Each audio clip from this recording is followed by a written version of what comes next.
Hello everyone, welcome back to my channel let's serve. আজকে আমি অনেকদিন পর তোমাদের সাথে ভিডিও শেয়ার করতে চলে এসেছি। তোমাদের আজ করে দেখাবো ডালের বড়া টক। চাটনির পরিবর্তে কিন্তু একদিন এই টকের রেসিপিটা করে দেখতেই পারো। একদম ভাতের শেষ পাত ভালোভাবে জমে যাবে। তো চলো আজকের রেসিপিটা তোমাদের দেখিয়ে ফেলি চটপট। আর যারা সাবস্ক্রাইব করোনি প্লিজ সাবস্ক্রাইব করে দিও। দেখো, ডালের বড়া কিন্তু আমাদের তৈরি করতে হবে, তার জন্য লাগবে ডাল। আর আমি এখানে নিয়ে নিয়েছি মুসুর ডাল। মুসুর ডালের পরিবর্তে তোমরা মটর ডালও নিতে পারো। এবার এই মুসুর ডালটা যতটা পরিমাণে নেবে তার থেকে বেশি পরিমাণে জল এর মধ্যে দিয়ে দিতে হবে। আর জলটা দিয়ে দেওয়ার পর ভালো করে মিশিয়ে নিয়ে এই ডালটাকে ভিজিয়ে রেখে দিতে হবে প্রায় 1 ঘন্টা মতন। এরপর 1 ঘন্টা পরে দেখো ডালটা ভালো করে ভিজে গেছে। আমি তোমাদের একটু নাড়িয়ে চাড়িয়ে দেখিয়ে দিলাম। দেখো ডালগুলো একটু জলের জন্য ফুলে ফুলে উঠেছে। তো ডালটা ভালো করে ভিজে যাওয়ার পর একটা মিক্সিং জারে পুরো জলটাকে ঝরিয়ে নিয়ে দিয়ে দিতে হবে। তারপরে এটাকে ভালো করে পেস্ট করে নিতে হবে। অল্প পরিমাণে জল দিয়ে তোমরা পেস্ট করে নিতে পারো, তবে এমনভাবে পেস্ট করতে হবে যাতে ডালের বড়ার শেপটা কিন্তু পারফেক্টলি আসে। তো যাই হোক, এরপর আমি ওই পেস্টটাকে সাইডে রেখে দিলাম। আর একটা পাত্র নিয়ে নিয়েছি, যার মধ্যে আমি নিয়ে নিয়েছি তেঁতুল। তেঁতুল তোমরা তোমাদের প্রয়োজন অনুযায়ী নিও। এরপর দেখো এই তেঁতুলের দলাটার উপর আমি জল দিয়ে দিলাম। জল দেওয়ার পর আমি ভালো করে হাতের সাহায্যে দলাটাকে জলের সাথে মিশিয়ে দেবো।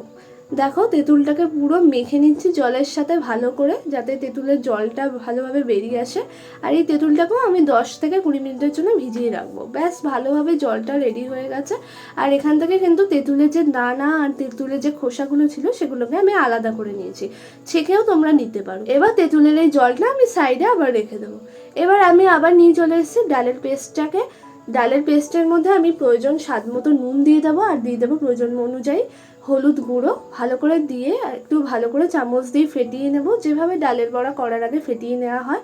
1 থেকে 2 মিনিট মতো ভালো করে মিশিয়ে নিতে হবে। এরপর আমি কড়াইতে তেল গরম করতে দিয়ে দেবো। সাদা তেল গরম করতে দিয়েছি।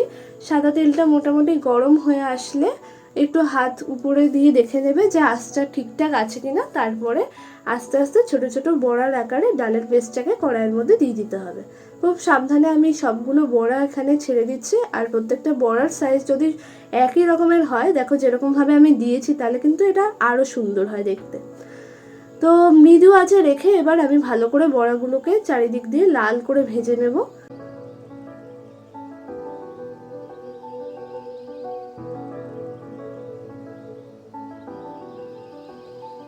আমি তেল চাকনির মতো যে খুন্তিটা এখানে ইউজ করেছি, এটা দিয়ে ভালো করে নাড়িয়ে চাড়িয়ে নেব, যাতে চারিদিকটা লাল হয়ে ভাজা হয়ে যায়।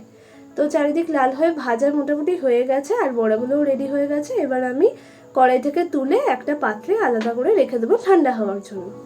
দেখো বড়াগুলো কতটা সুন্দর হয়েছে, প্রত্যেকটা একই কিন্তু শেপের হয়েছে। এবার বড়াগুলোকে সাইডে রেখে একটা বড় কড়াই নিয়ে নেব। বড় কড়াইয়ের মধ্যে অল্প একটুখানি সাদা তেল গরম করে তার মধ্যে দিয়ে দেবো একটা শুকনো লঙ্কা ফোড়ন, আর দিয়ে দেবো কিছুটা সর্ষে ফোড়ন। ব্যাস, ফোড়নটা দিয়ে দেওয়ার পর যে তেঁতুলের যে জলটা আমি সাইডে রেখেছিলাম সেটাকে একটা ছাঁকনির সাহায্যে ছেঁকে ডিরেক্ট পুরো কড়াইয়ের মধ্যে দিয়ে দেবো। তোমরা আগে থেকেও ছেঁকে রাখতে পারো, আমি একদম ছেঁকে কড়াইয়ের মধ্যে দিয়ে দিলাম। ব্যাস, এরপর একটা খুন্তির সাহায্যে ভালো করে নাড়াতে চাড়াতে থাকবো। এবার গ্যাসের ফ্লেমটাকে কিন্তু মিডিয়াম করে দিতে হবে। আর এর মধ্যে দিয়ে দিতে হবে স্বাদ মতো নুন আর স্বাদ মতো একটু হলুদ গুঁড়ো। ব্যাস, তারপর আবার দিয়ে খুন্তির সাহায্যে ভালো করে নাড়িয়ে চাড়িয়ে নিতে হবে।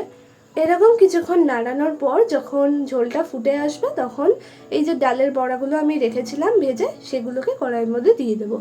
ব্যাস, আমাদের অনেকটা কাজই রেসিপির হয়ে গেল এখানে, অর্ধেক কাজ। যাই হোক, এবার আমি খুন্তির সাহায্যে আবার ডালের বড়াগুলোকে নাড়িয়ে দেবো একটুখানি।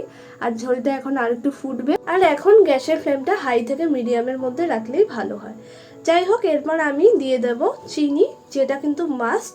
চিনি এখানে 2 থেকে 3 চামচ, বড় চামচে 3 চামচ কিন্তু তোমরা দিতে পারো এখানে। আর নয়তো 2 চামচও দিতে পারো। যেটা দেওয়ার পর আবার ভালো করে নাড়িয়ে চাড়িয়ে নিতে হবে, যাতে চিনিটা ভালো করে গলে যায়। তো ভালো মতো ফুটছে আমাদের এই টকটা। তো যখন ফুটে অনেকটা ঝোল কমে আসবে, তখন আমি গ্যাসের ফ্লেমটা অফ করে দেবো। মানে আমাদের রেসিপিটা কমপ্লিট। তো ভাতের শেষ পাতে কিন্তু অবশ্যই ট্রাই করো। আর যাদের ভালো লাগলে অবশ্যই সাবস্ক্রাইব আর লাইক করে দিও। আর ডেসক্রিপশান আর কমেন্ট সেকশান চেক করে একটুখানি ফেসবুক পেজটা ফলো করে দিও। যাই হোক, তাহলে আজকের মতো আসি, টাটা।